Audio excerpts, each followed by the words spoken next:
અને પીછીપુરા ગામની આજે ગઈકાલે દુઃખદ ઘટના થઈ। એમાં બે ઘરો આકસ્મિક કારણોસર એ સળગી ગયા, જેમાં કમળીબેન પાંચિયાભાઈ તેમજ સુરેશભાઈ પાંચિયાભાઈનું જે ઘર હતું એ અહીંયા સળગ્યું છે।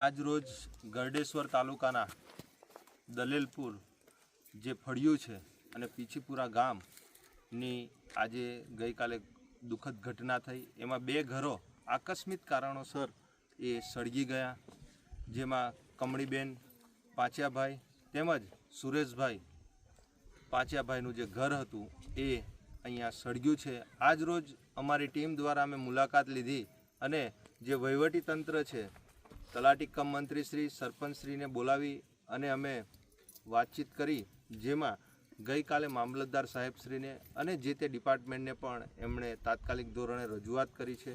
આવનારા દિવસોમાં એમને જે નુકસાન થયું છે એ નુકસાનનું સરકારશ્રી અને જિલ્લા વહીવટી તંત્રને પણ અમે આવનારા દિવસોમાં યોગ્ય અને વહેલી તકે એમને જે પણ કંઈક લાભ મળવાપાત્ર છે એ લાભ અમે અપાવવાનો પ્રયત્ન કરીશું અને એમને જે નુકસાન થયું છે એ નુકસાનનું વહેલી તકે ભરપાઈ કરે અને અમારાથી જેટલો સહયોગ થતો હતો એટલો અમે એમને નકદ પણ એમને સહયોગ કર્યો છે અને એમને જે ઘર વખરી જે સામાન એમનું બળી ગયું હતું એમાં પણ સહયોગ કર્યો છે।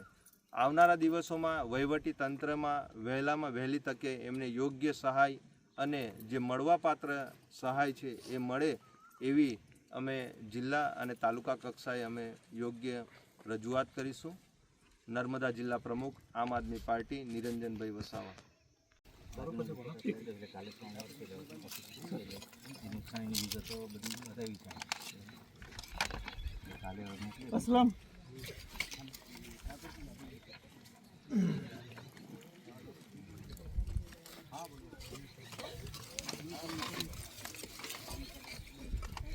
આવાસ યોજનાનો લાભ ચાલુ હમણાં નવા સર એટલે આજે બાંધકામ કર્યું તો એમની જાતે જ પેલું જે એમનું નુકસાન એનું લખ્યું છે એમાં કેટલું ટોટલ કર્યું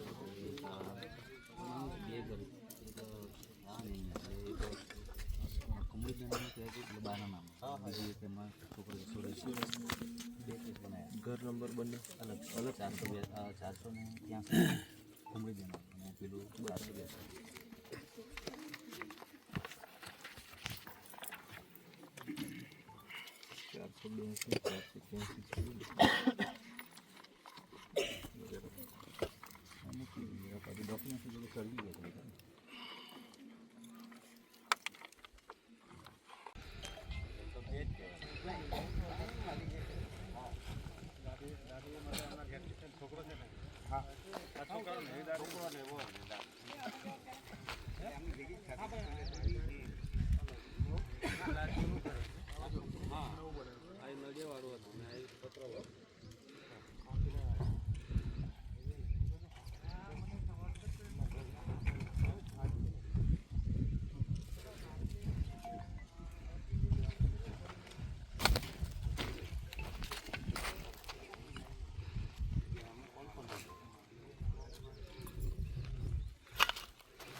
વિડીયો ગમ્યો હોય તો લાઇક શેર સબસ્ક્રાઈબ જરૂરથી કરજો.